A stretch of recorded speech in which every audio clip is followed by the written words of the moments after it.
નમસ્કાર ખેડૂત મિત્રો, કિસાન સંઘ એટલે કે ખેડૂતો સાથેની આ ચેનલમાં હું એજ શિયાળ આપ સર્વ ખેડૂત મિત્રોનું હાર્દિક સ્વાગત કરું છું.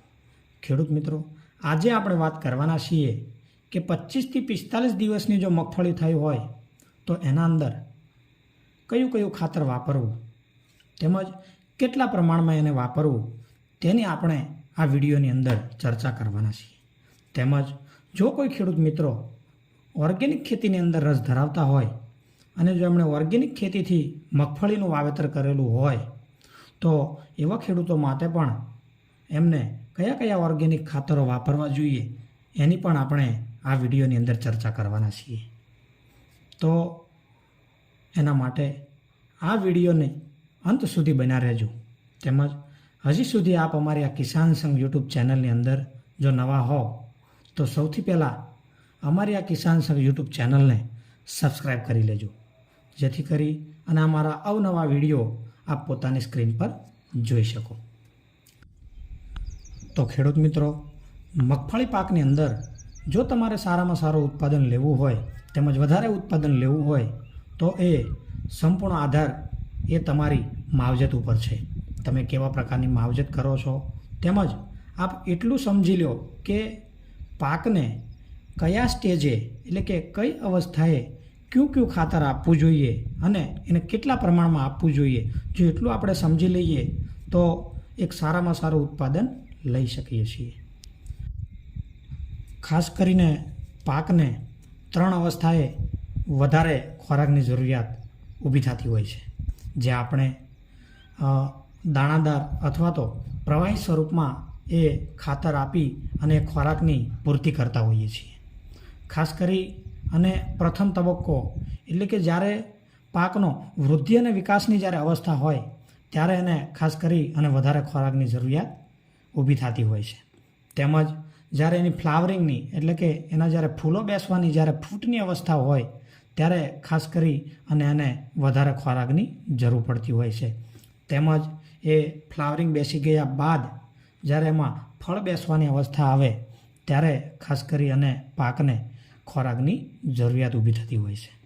તો આ રીતે આપણે તેની અલગ અલગ અવસ્થાએ એને પ્રવાહી તેમજ દાણાદાર સ્વરૂપે એ ખાતર આપી અને એના ખોરાકની પૂર્તિ કરતા હોઈએ છીએ. તો ખેડૂત મિત્રો, આપણે વાત કરીએ કે ખાસ કરીને વાવેતર કર્યા બાદ એ મગફળી પાક હોય કે કોઈ પણ પાક હોય, પણ વાવેતર કર્યા બાદ ખાસ કરી અને પ્રવાહી તેમજ પાવડર સ્વરૂપમાં ખાતરોનો જો ઉપયોગ કરવામાં આવે તો જેથી કરી અને પાકને 100% એ એમને લભ્ય બની શકે. જેથી કરી અને બને ત્યાં સુધી વાવેતર કર્યા બાદ દાણાદાર સ્વરૂપમાં ખાતરો ન વાપરવા જોઈએ. તો વાત કરીએ કે 25 દિવસની તમારી મગફળી થાય તો તેના અંદર કયું ખાતર નાખવું જોઈએ. તો 25 દિવસની મગફળી થાય ત્યારે 100% દ્રાવ્ય રાસાયણિક ખાતર એવું 19-19-19 એટલે કે નાઇટ્રોજન, ફોસ્ફરસ અને પોટાશ યુક્ત આ એક 100% દ્રાવ્ય રાસાયણિક ખાતર છે, જેનો એક પંપની અંદર 100 ગ્રામ ઉપયોગ કરી અને પાકને ઉપરથી છંટકાવ કરી અને આપવું જોઈએ. જેથી કરી અને છોડ ઉપરથી છંટકાવ કરશો એટલે કે છોડ એને ખોરાક તરીકે પાન દ્વારા એનો ખોરાક તરીકે ઉપયોગ કરી અને 100% એ છોડને લભ્ય બનશે. એટલે ખાસ કરી અને આ 19-19-19 એ 25 દિવસની જ્યારે મગફળી થાય ત્યારે આ એક વોટર સોલ્યુબલ ફર્ટિલાઇઝરનો ઉપયોગ કરવો જોઈએ. ખાસ કરી અને જ્યારે આ ખાતરનો તમે ઉપયોગ કરો ત્યારે તમારા પાકની અંદર પૂરતો ભેજ હોવો જરૂરી છે. ત્યારબાદ 30થી 35 દિવસની જ્યારે મગફળી થાય ત્યારે 25-25-25 એટલે કે આ જે ખાતર છે એ આપણે જણાવી દઉં કે લગભગ બજારની અંદર ફક્ત પ્રવાહી સ્વરૂપમાં જ ઉપલબ્ધ હશે, જે 25-25-25 ખાતર છે. તો આ જે ખાતર છે એને એક પંપની અંદર 40 ml આપી અને બરોબર ભેળવી અને છોડની ઉપર એનો સ્પ્રે કરી અને છંટકાવ કરવાનો છે. તેમજ 40થી 45 દિવસની જ્યારે મગફળી થાય ત્યારે એના અંદર 05234 એટલે કે આ પણ એક આગળ આપણે 19-19-19ની વાત કરી તેવી જ રીતે એક વોટર સોલ્યુબલ ફર્ટિલાઇઝર એટલે કે પાણીમાં 100% દ્રાવ્ય ખાતર છે.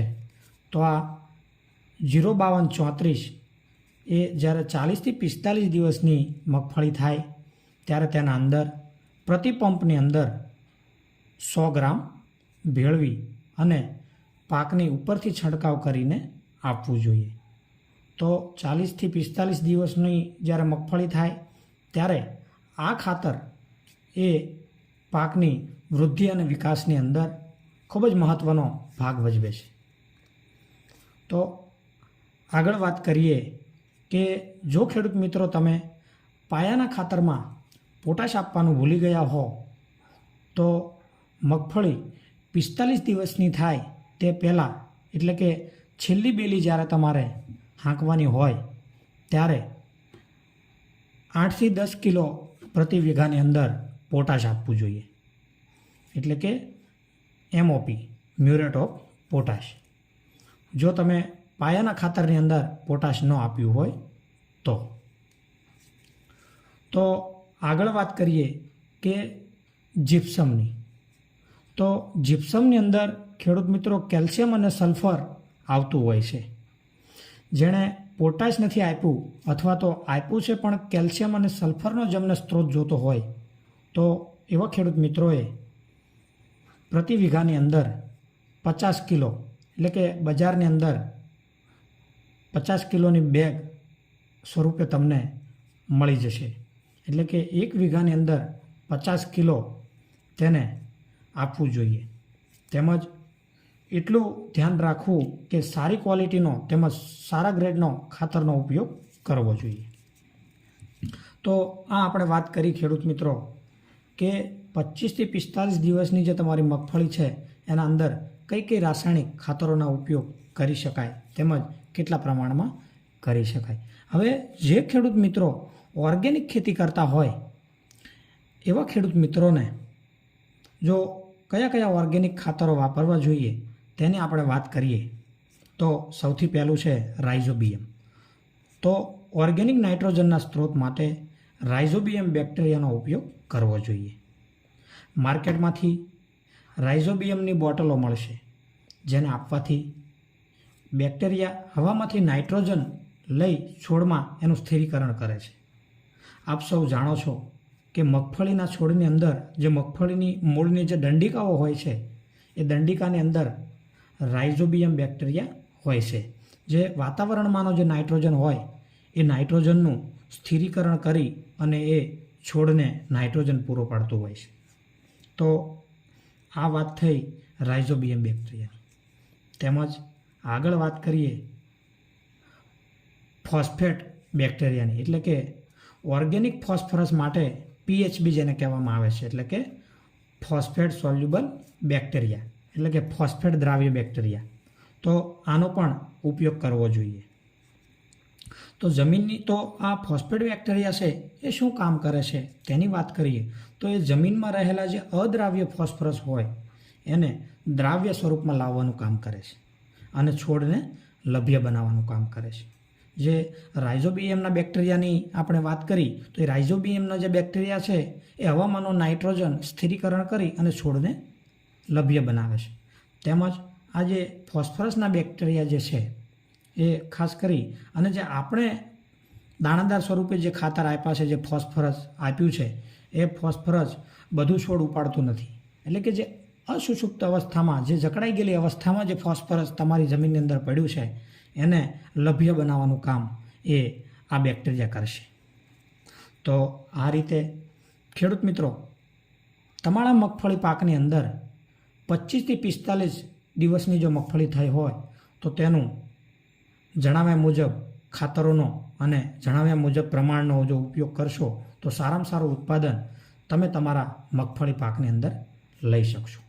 તો ખેડૂત મિત્રો જો આપને અમારો આ વિડીયો ગમ્યો હોય તો લાઈક જરૂરથી કરજો તેમજ અન્ય ખેડૂત મિત્રોને શેર કરજો જેથી કરી અને અન્ય ખેડૂત મિત્રોને પણ ઉપયોગી બની શકે. કાયમ અમારી કિસાન સંઘ ચેનલ સાથે જોડાયેલા રહેજો. આભાર.